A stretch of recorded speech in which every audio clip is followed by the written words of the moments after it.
De regreso con ustedes en Con Todo y Pensini por Globovisión. Estamos en la CF de Cámaras, en las afueras del Teatro Teatrex del Bosque. Estamos conversando con Ricardo Cusano, segundo vicepresidente de Fede Cámaras. Nosotros estamos hoy celebrando, conmemorando los 80 años de la célebre frase de Arturo Uslar Pietri, sembrar el petróleo, reflexionando y no solamente haciendo un análisis de lo que pasó en los últimos 80 años, sino qué se va a hacer para el futuro si realmente ha existido esa siembra petrolera. Bueno, vamos a seguir conversando, Ricardo, sobre un tema que nos llama la atención. El Sendas publicó hoy nuevas cifras de inflación, en un mes fue 26% solamente, eso proyectado anualizado más de 300%.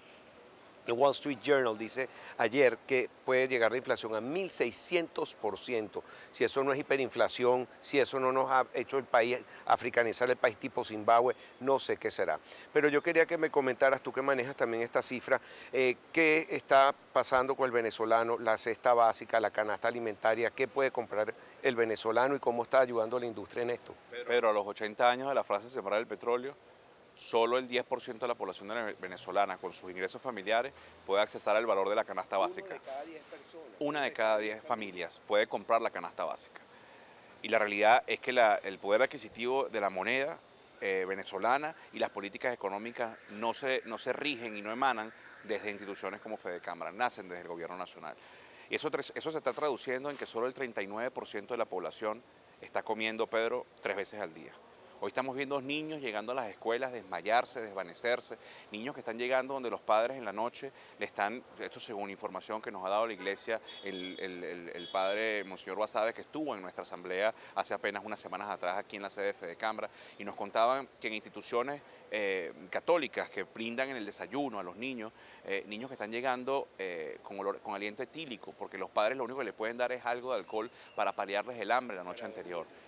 Pedro, estamos viendo una situación grave de crisis, de hambre, de una crisis humanitaria, y la realidad es que no se están tomando las acciones, las medidas para poder salir de esto. Lo que se sigue es pensando en la subsistencia de un modelo político en el poder y no en poder darle calidad de vida a los venezolanos y sacar a nuestras próximas generaciones, a los niños, del hambre que están Bueno, hay padeciendo. ciertas contradicciones, porque por ejemplo, la canciller venezolana ante la OEA, la Organización de Estados Americanos, dice, yo digo que no hay crisis humanitaria, ni alimentaria, ni de medicinas en Venezuela, y lo digo con toda responsabilidad, así dijo. Pero por otra parte, las Naciones Unidas ayer le hacen un llamado de atención al gobierno venezolano que atienda la crisis humanitaria. Las Naciones Unidas tienen a los cascos azules, que ellos pueden venir, y una de sus funciones es repartir alimentos en los sitios donde hay crisis. ¿Cómo analizas tú esta situación? Hay muchísimas contradicciones, Pedro. La principal contradicción es que no le permiten producir al empresariado venezolano porque no le dan las divisas, porque lo coartan, porque cada día se hace mucho más inviable con el estamento legal que nos rige poder hacer una empresa productiva, la empresa venezolana. Pero paradójicamente en el estado Zulia, por ejemplo, estamos viendo la militarización de los anaqueles. Vemos cómo convoy militares escoltan a producto colombiano que hoy se vende. Y se vende, por ejemplo, productos de marcas venezolanas, como por ejemplo la harina de maíz precocida, con la cual hacemos nuestra famosa arepa. Sale y vuelve a entrar al No, país. no, no, no. La que está hecha en Colombia sí le están permitiendo que se venda al precio de mercado, y la que se hace en Venezuela se le coarta su precio y no se le respetan los costos. Entonces aquí no hay una contradicción. ¿Es todavía entonces una política de puertos la que se está aplicando? Ahora yo creo que es más de puerto, un poco más dantesca y bizarra que una economía de puesto, Pedro, porque ahora pareciera que es el bachaquero en términos oficiales. Esa es la militarización del bachaquero. Y ha cambiado porque ya no es contrabando de extracción, sino de introducción. Sí, correcto. La realidad es que seguimos haciéndole favores al desarrollo de la empresa privada, del empleo digno y decente que genera la empresa privada en otros países. Antes le comprábamos la carne a Uruguay o traíamos las caraotas de Nicaragua, y hoy estamos permitiendo que los productos que se hacen en Colombia sean los que llegan a la mesa en un estado de Venezuela. Ahora la pregunta es, ¿hasta cuándo puede soportar el venezolano esto? Porque lo otro es que la realidad es que los precios, el valor que tienen, no los puede adquirir el venezolano, porque el salario, el poder adquisitivo del trabajador, del salario, cada día se vuelve sal y agua con la hiperinflación que tenemos, y no se toman medidas. Desde el punto de vista de Fede Cámaras, ¿qué opinan del Consejo Nacional de Producción económica, los llamados motores. Son motores para algunos empresarios privilegiados. Han llamado a Fedecámaras, con Secomercio, con Industria, algunos de los gremios. Se han invitado a empresarios de conocida reputación, algunos muy exitosos en su rama, otros son más empresarios enchufados o de maletín que comulgan con un pensamiento político y la realidad es que hasta el día de hoy ese nuevo llamado a diálogo productivo no ha traído grandes beneficios para la sociedad venezolana.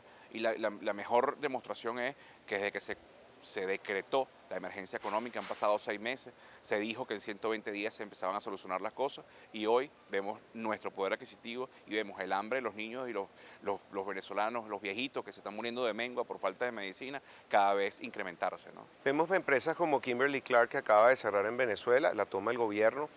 No sé con qué fin, porque en la mayoría de las empresas que tiene el gobierno, tú las estudias, en su mayoría, 1.500 empresas, será un 10-20% que estarán funcionando. Pero se han ido más de 36 empresas en lo que va del año estadounidenses, empresas multinacionales que no se puede ver como el imperio, porque son empresas que funcionan en todas partes del mundo y ya están firmados con las Naciones Unidas de pactos de que no van a influenciar ni política ni económicamente de otro país, simplemente nos van a suministrar esos alimentos que necesitamos en los anaqueles. ¿Qué opinas tú de ese caso y los casos, por ejemplo, Coca-Cola, que ha tenido que reducir su producción y más bien están inyectándole más dinero a una Coca-Cola Colombia? ¿Qué pasa con este modelo y por qué no tratan de cambiar algo en esto, ese Consejo Nacional de Economía Productiva? La realidad, Pedro, que por el tamaño de esas empresas se hace mucho más visible cuando una empresa de ese tipo se va. Pero Kimberly-Clark podemos ser y somos todos los productores y todos los empresarios y los emprendedores en Venezuela. Hoy, día a día, la situación del país nos está llevando a ver cómo comercio, cómo cierran, cómo cada día se le hace más difícil al agricultor poder sembrar para luego traducirlo en un producto que va a la mesa del venezolano y que eso le genera su ganancia y que le permite pagar a sus empleados. Kimberly-Clark es un ejemplo muy reciente, pero Kimberly-Clark, te repito, puede ser absolutamente todo emprendedor y toda empresa venezolana que al no tener ese tamaño tan grande y esa relevancia no sale en los medios, pero día a día hay gente que no se va, sino que cierra su Santa María porque simplemente no puede seguir produciendo y no. ¿Tienes estadísticas de cuántas empresas siguen cerrando? Bueno, la realidad es que las últimas estadísticas del INE, vemos como en los últimos 10 años han cerrado casi más de 250.000 empresas, según cifras oficiales. Cifras oficiales. Aquí en el 98 se hablaba de 620.000, 650.000 unidades productivas.